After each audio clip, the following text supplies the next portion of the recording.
Crystal chandeliers blazed above the Grand Vega ballroom like 1,000 cold stars. Every seat at every table belonged to power. Old power. Dangerous power. The kind bought with blood and sealed with silence. And at the center of it all, Rafael Castillo stood before the entire Mexican underworld. Tall. Cold. Immovable. The most feared mafia lord in North America. His wife stood 3 steps behind him. Adrienne Cole-Castillo. Bright skin. Dark eyes. Black lace gown. Hands folded quietly in front of her. She had not been introduced tonight. She had not been seated at the head table. She had not been spoken to. And then Rafael turned to her. Slowly. In front of every crime lord, every consigliera, every calculating wife and political operative in that room. He pointed one finger at her and said, "You don't belong at this table. Find somewhere else to stand." Laughter rippled softly across the room. Whispers. Glances. Quiet, elegant cruelty. Adrienne did not flinch. She did not cry. She did not speak. She simply looked at him with those unreadable dark eyes. And stepped back. What none of them realized was that every dangerous man in that room had been terrified of her long before tonight. They just didn't know it yet. The marriage had lasted 14 months. 14 months of silence. Of cold hallways and untouched dinners. Of Rafael Castillo treating his wife like an inconvenient footnote in his empire's story. Their union had been called strategic by the men who arranged it. A political bridge, they said. A calculated alliance. Rafael had never questioned it deeply. He had accepted Adrienne the way powerful men accept inconvenient terms in a contract. With cold tolerance. With the intention of eventually discarding what no longer served him. She had moved into his estate in silence. She had learned his schedule in silence.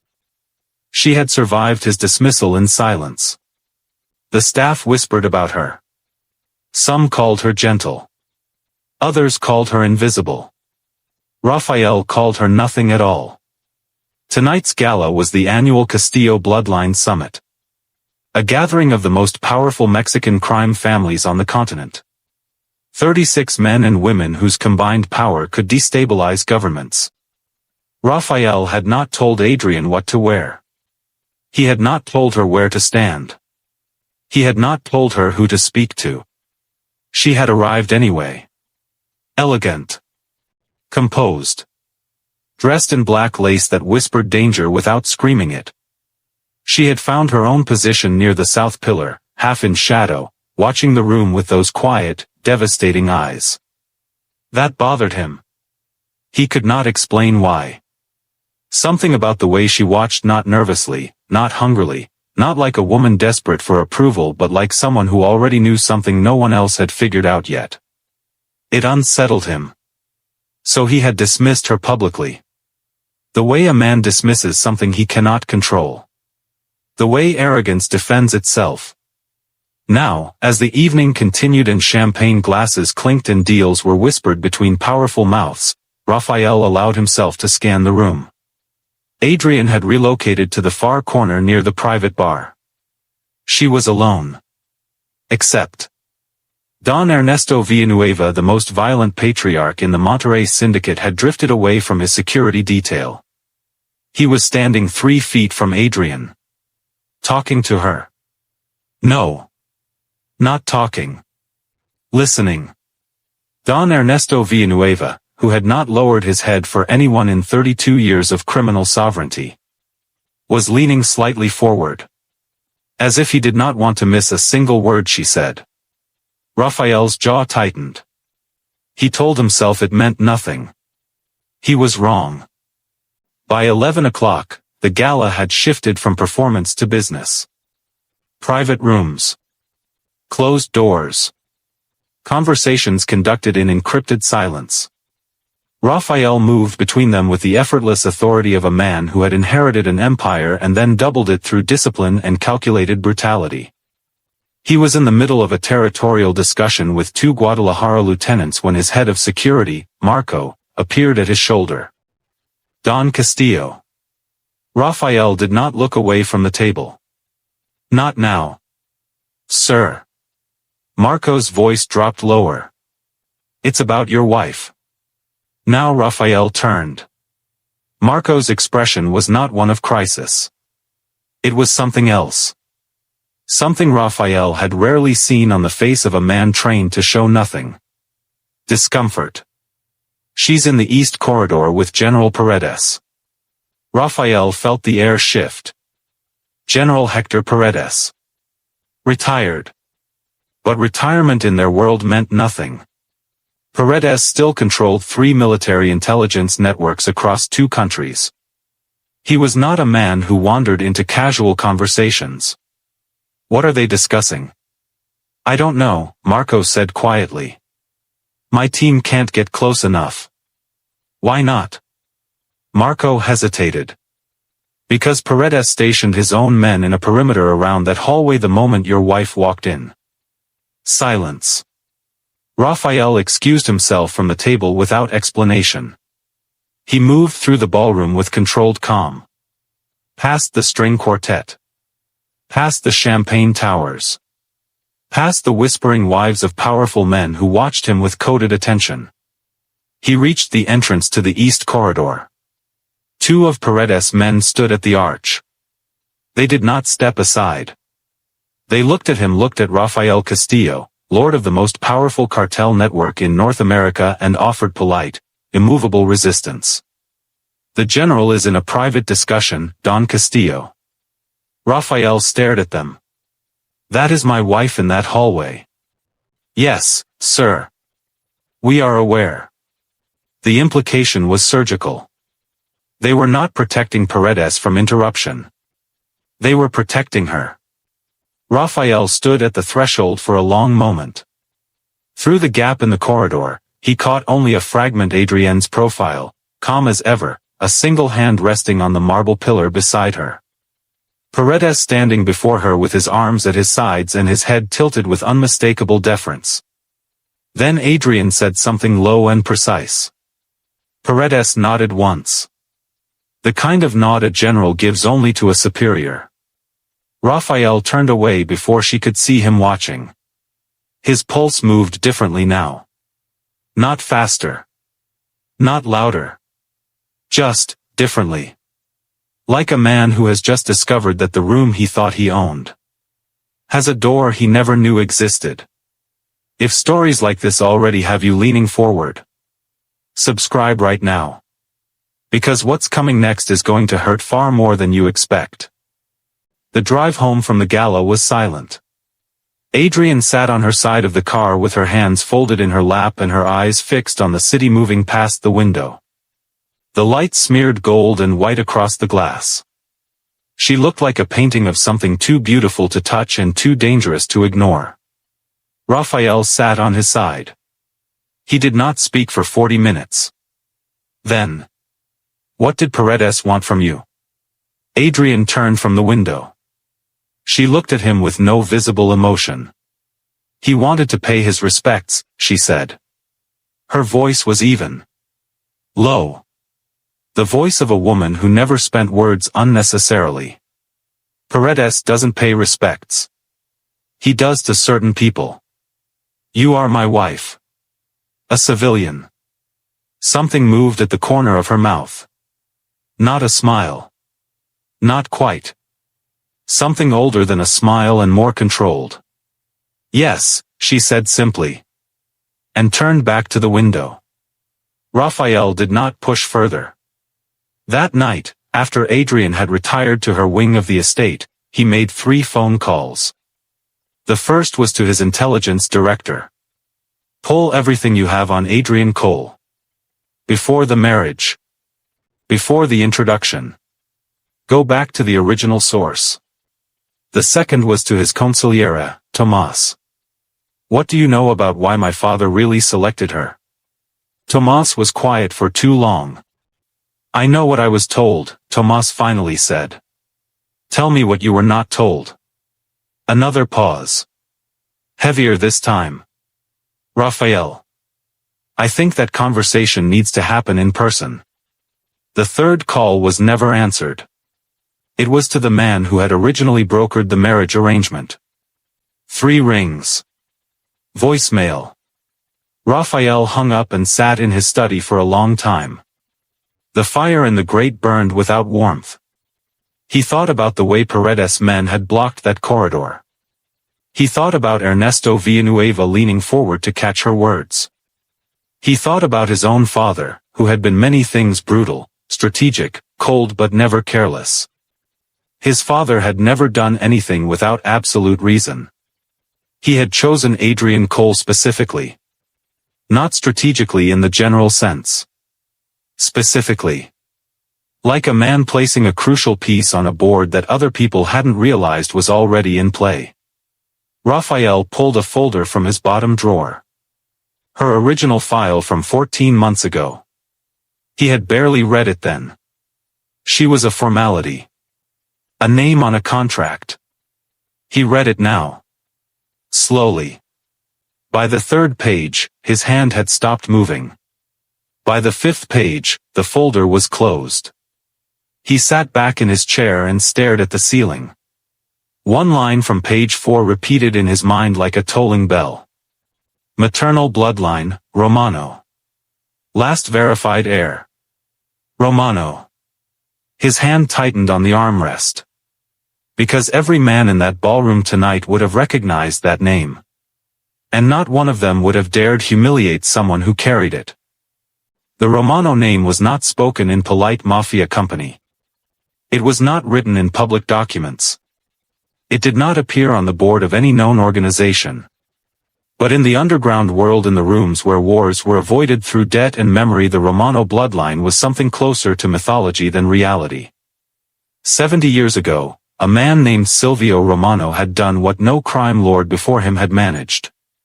He had unified the fractured Italian, Mexican, and Eastern European syndicates into a single operational treaty. No violence. No coercion. Pure architectural genius.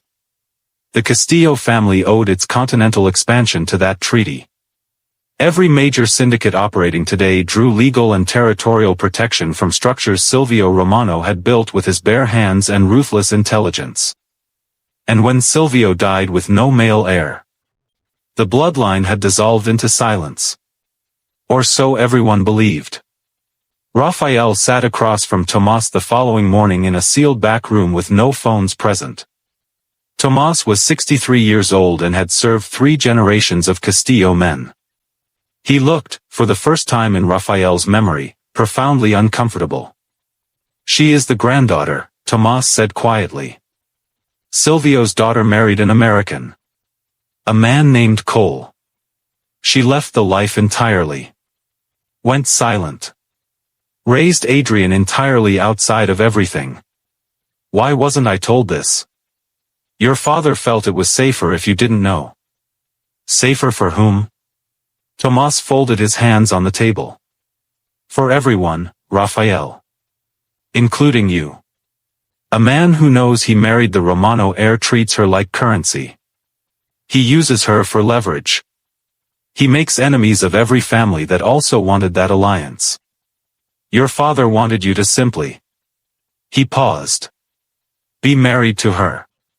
Without weaponizing what she represents. Rafael stared at him. She knows what she is. She has always known. The silence in the room was the loudest thing Rafael had ever heard. He thought about last night. The finger he pointed at her.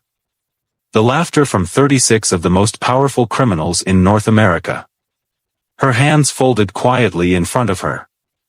Her eyes, those unreadable, unbothered eyes holding something he now understood was not submission. It was restraint. The restraint of a woman who could have ended careers in that room with a single sentence. Who had chosen, instead, to simply step back. Because she did not need to fight. She did not need to prove. She had simply stood in that ballroom carrying the most powerful name in the underground world, a name worth more than any empire, and allowed him to humiliate her. Because she had known, even then. The moment was not yet right. Rafael stood abruptly. He walked to the window. The city below moved in complete ignorance of what had just shifted in this room. "Does she know I didn't know?" he asked. Tomasa's voice behind him was careful. "I believe, Don Castillo, she has been wondering that for 14 months. He found her in the estate garden at 6 in the morning. She was sitting on the stone bench beneath the white flowering tree, coffee cup in her hands, eyes lifted toward the pale sky. No jewelry. Simple cream dress. Hair loose. She looked like peace. She looked like something he had been too arrogant to ever actually see." Rafael stood at the garden entrance for a moment before he walked toward her. She did not look at him when he sat down on the bench opposite. She simply waited. "I want to speak with you," he said. "I assumed you would eventually," she replied. "You knew I would find out. I knew you would start looking." She took a sip of her coffee. Her hands were perfectly steady. "There's a difference. Why didn't you tell me yourself?" For the first time, she turned and looked at him directly. Her eyes held no bitterness. No cruelty. Only something tired and honest and quietly devastating. "Because the moment I told you, Rafael, I would stop being your wife and become a political asset. Every interaction between us would be calculated differently. Every conversation filtered through what I represent." She paused. "I wanted you to see me first. Just me. Before you saw the name." He said nothing. "You never looked," she said gently. Not with anger. With the simple accuracy of a woman who had catalogued 14 months of evidence and was reading from it clearly.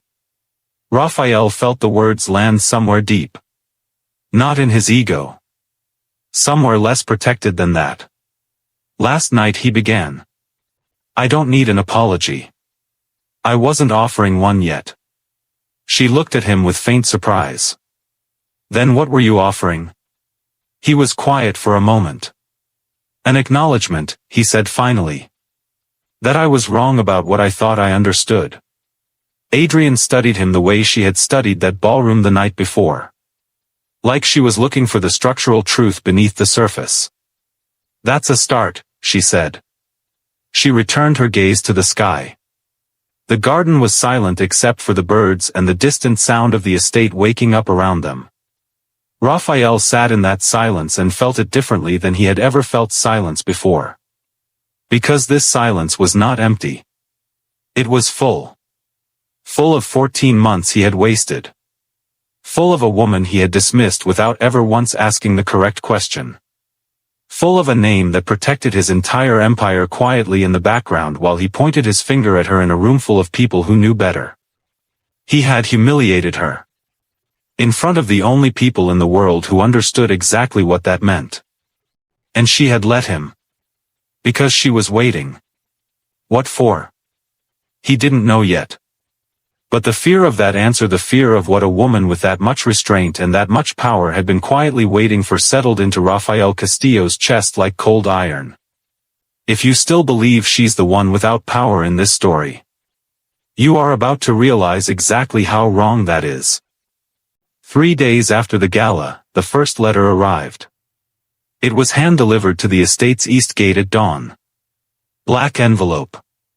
No return address. Sealed with pressed red wax bearing an emblem Rafael had only ever seen once before in a photograph in his father's private archive. The Romano seal. He brought it to Adrienne unopened. She was in her study. Reading. Surrounded by books that lined the walls, floor to ceiling, books in Spanish, English, Italian, and one language he could not immediately identify. He set the envelope on her desk. She looked at it for a long moment. Then she looked at him. "You didn't open it," she observed. "It was addressed to you." Something shifted in her expression. Small. Almost imperceptible. But it was there. She broke the seal and read the letter in silence. Her face revealed nothing. When she finished, she folded it precisely and set it face down on her desk with both hands placed carefully on top of it. "Is there a problem?" Rafael asked. "There may be," she said. "The Falcon family has been making inquiries. About me. About my connection to the Romano treaty structures." Rafael felt the air cool. The Falcons. A Sicilian-American dynasty with fingers in weapons, courts, and 3 offshore banking systems. They operated in the shadowed space between legitimate old money and catastrophic underground force. And they were making inquiries about his wife. What kind of inquiries? The kind that precede a formal claim, Adrienne said. She looked up at him then with those clear, direct eyes. Silvio Romano's treaty structures are not simply historical documents, Rafael. They are living legal instruments. The families bound by them still operate under their terms. If the legitimate heir to the Romano bloodline were to publicly reactivate those structures. She paused carefully. She could restructure territorial agreements across the entire continent. Dissolve alliances. Validate new ones. Redistribute power. The weight of what she was describing moved through the room like weather. "The Falcons want control of that," he said slowly. "They want access to it. Through me. They have been negotiating quietly for years, looking for my location." She tilted her head slightly. "Your father's decision to keep my identity protected within this marriage was not simply sentimental. He understood that if I were unmarried and unprotected, I became a target. And married to me? I became, technically, under Castillo protection." Her voice was precise and unhurried. "Which is why the families at that gala, the Villanuevas, Paredes people, the Monterrey Alliance all know exactly who I am. They have been watching this marriage. Wondering when you would realize what you had." Rafael stood absolutely still. He had spent 14 months treating her like a burden. While every dangerous man in his world had been watching him hold something invaluable in his hands.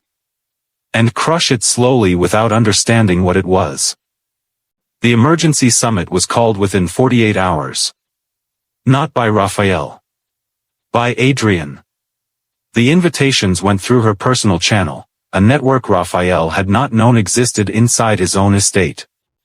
By the time he was informed, confirmations had already arrived from Don Villanueva, General Paredes, 2 Monterrey patriarchs, and an elderly woman named Leonora Cruz whose name Rafael knew only from classified intelligence reports as a ghost broker who had not been seen publicly in 11 years.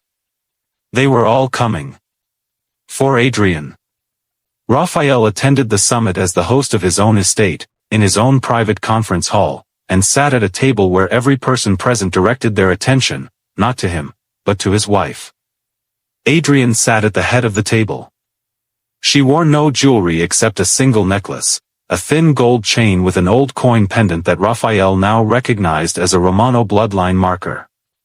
She opened the meeting without ceremony. "The Falcon family's inquiry has escalated. They have placed 2 of their operatives in this city within the last 72 hours. Their intent is to approach me directly and pressure a private agreement outside of any existing alliance structures." She looked around the table. "That cannot be allowed to happen." Don Villanueva nodded immediately. "The Romano Accords protect all of us equally. If the Falcons gain even informal influence over that instrument, every territorial agreement in this room becomes destabilized." Leonora Cruz spoke for the first time. Her voice was the voice of someone who had buried decades of powerful men. "What is your instruction, Señora Castillo?" Rafael watched his wife receive that question. Señora Castillo. But the respect behind it was not for the Castillo name. He understood that now with complete clarity. Adrienne answered with quiet authority. She outlined a coordinated response: Paredes Intelligence Networks, Villanueva's Monterrey Muscle, Leonora Cruz's financial interception infrastructure, and the Castillo operational capability, all deployed simultaneously against the Falcon approach. She spoke for 22 minutes. Not once did she raise her voice. Not once did she look to Rafael for approval. Not once did she hesitate. When she finished, the table agreed unanimously. There were no objections. No counterproposals. No political maneuvering. Just immediate, total alignment. From the most dangerous people in the room. For his wife. The woman he had pointed his finger at 3 days ago in front of all of them. When the meeting concluded and the attendees began to filter out, Don Villanueva paused beside Rafael on his way to the door. The old man placed one hand briefly on Rafael's shoulder. He said nothing. He didn't need to. The expression on his face said everything a more prideful man would have been unable to hear. You have no idea what you almost destroyed. That night Rafael came to her wing of the estate. He had never done so before. In 14 months, Adrienne had always come to him, for dinners, for appearances, for the cold performances of their public life. He had summoned. She had arrived. He had dismissed. She had gone. Now he stood outside her door with no strategy. He knocked. A pause. Come in. She was at her writing desk. Papers spread before her. That steady, unhurried posture. The same composure she had carried into every room he had ever shared with her, that he had misread as passivity and now understood was something else entirely. Power does not need to be loud. It only needs to be certain. He stood in the doorway. I've been thinking about what I said at the gala, he began. I told you I didn't need an apology. I know. I'm not here to apologize. He paused. I'm here because I don't know how to be in a room with you anymore without feeling what I've lost. The pen in her hand stilled. You never spoke to me, he said quietly. In 14 months, I could count on one hand the number of times I asked you a genuine question. Not a logistical question. Not an appearance question. A genuine question. He exhaled. I treated you like a footnote in my own empire and you sat at the table today and held every alliance I have ever built together with 17 sentences. Adrienne turned to face him slowly. Her eyes were quiet. Not cold. Not forgiving. Something suspended between those two things. Tell me something, she said. Anything.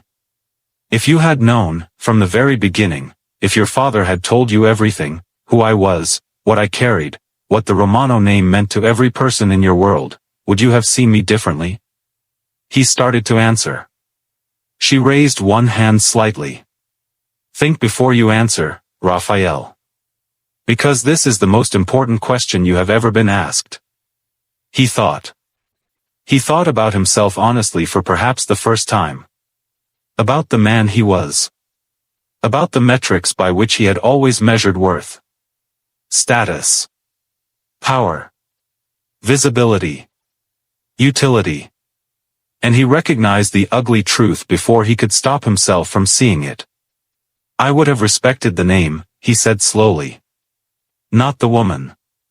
The honesty of it moved through the room like something clean and painful.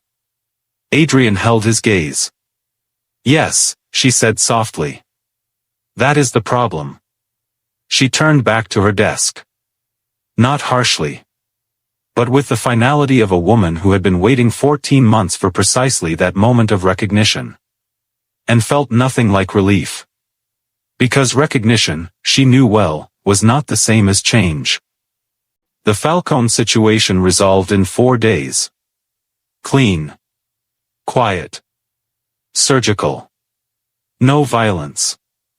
No public incident. Paredes Networks exposed the two operatives. Leonora Cruz froze 3 Falcon financial channels through instruments no one outside of that summit knew existed. Don Villanueva made 2 phone calls that resulted in the Falcon patriarch issuing a formal withdrawal communicated through a neutral channel in Geneva. 4 days. What Rafael understood, as he reviewed the operation reports, was that every mechanism used had been coordinated by Adrienne before that summit table had even been called. She had seen the Falcon approach coming weeks before the letter arrived. She had already positioned each element quietly, alone, without telling him. She had protected his empire. Without being asked. Without being thanked. Without even being acknowledged as existing. The morning after the final confirmation came in, Rafael walked through his estate differently. He looked at the south wing, her wing, and thought about the 14 months she had spent inside it. He thought about every dinner she had appeared at silently. Every event she had attended and been ignored. Every time he had spoken about her to his associates as if she were furniture. He thought about the ballroom. The chandelier light. His finger pointed at her. The laughter.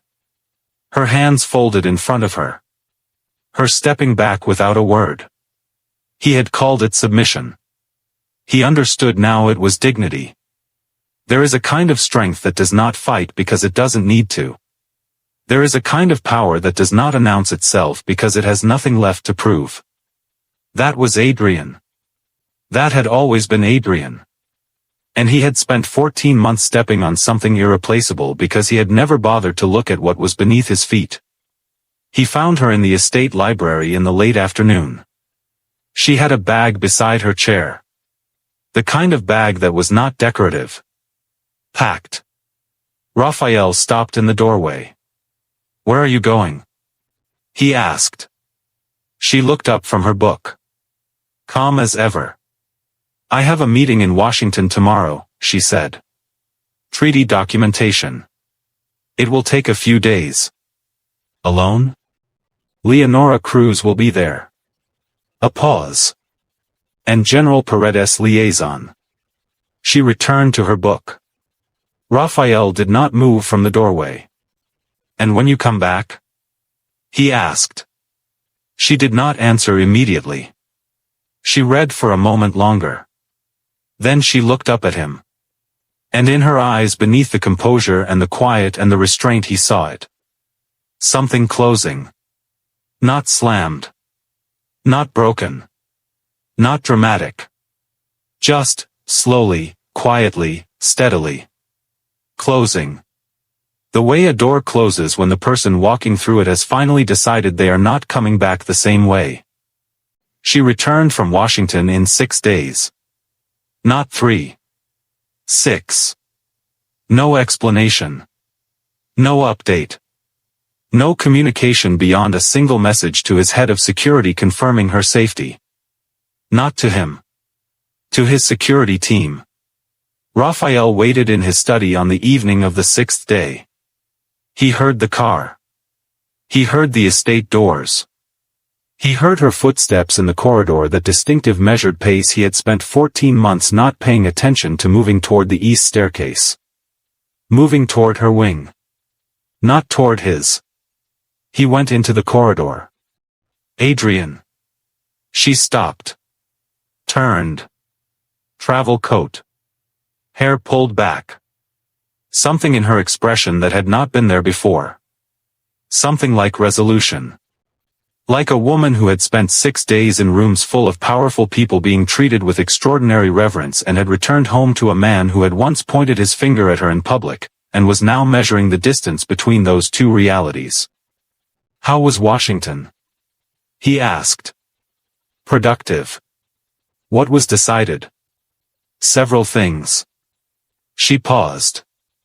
The Romano Accords will be formally reactivated through a private legal instrument within the quarter. The Castillo alliance is included and protected, as it has always been. Her voice was professional. Precise. You will receive the documentation through Tomas. I see. Silence. Adrienne. His voice came out differently than he intended. Stripped of its usual armoring. I need to know if this is already over. She looked at him for a long, quiet moment. It never properly began, Rafael. The words were not cruel. That was what made them devastating. They were simply true. I came into this marriage prepared to try, she said. I came into it ready to be seen. To be asked about. To be known. I sat across from you at dinners and waited for a single genuine question. I stood beside you at events and watched you look through me. She paused. I was never asking for a declaration. I was asking for curiosity. I was asking for the most basic form of recognition that another human being is present in your life. Rafael said nothing. There was nothing adequate to say. You know my name now, she said quietly. You know what I carry. What I protect. What I represent. A pause. But I'm not certain you know me. She turned toward the staircase. I'm tired, Rafael. I'll see you in the morning. She climbed the stairs. He stood in the corridor and watched her go. And for the first time in his life, through wars, through betrayals, through the coldest decisions a mafia lord ever has to make, Rafael Castillo felt something he had no operational protocol for. He felt afraid. Not of enemies. Not of exposure. Not of loss of empire.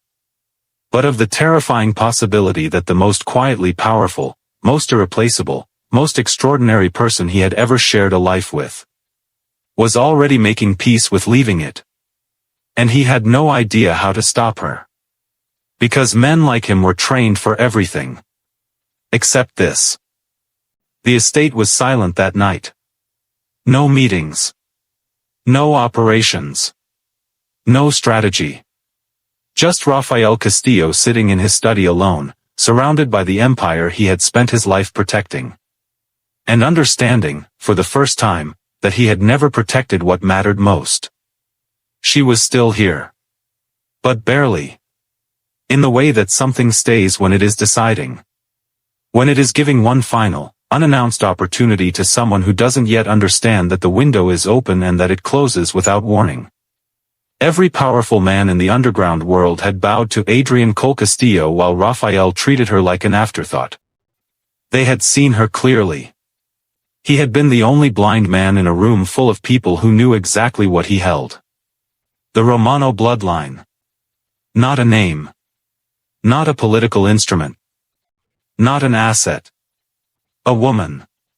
Quiet. Elegant. Unbreakable. Who had walked into his life prepared to love him. And been met with a pointed finger and a crowd's laughter instead. The question now was not whether he deserved her. He already knew the answer to that. The question was whether a man who had spent his entire life being obeyed could learn before it was too late. How to truly see someone. How to ask. How to stay present. How to earn, rather than demand, the loyalty of the most dangerous, most quietly powerful woman he had ever known. He didn't have an answer yet. And somewhere in her wing of the estate, neither did she. If this story moved something in you, subscribe now for more elite mafia emotional dramas. And tell me in the comments. Does he deserve a second chance? Or is the Romano bloodline done with the Castillo name for good? Part 2 is coming.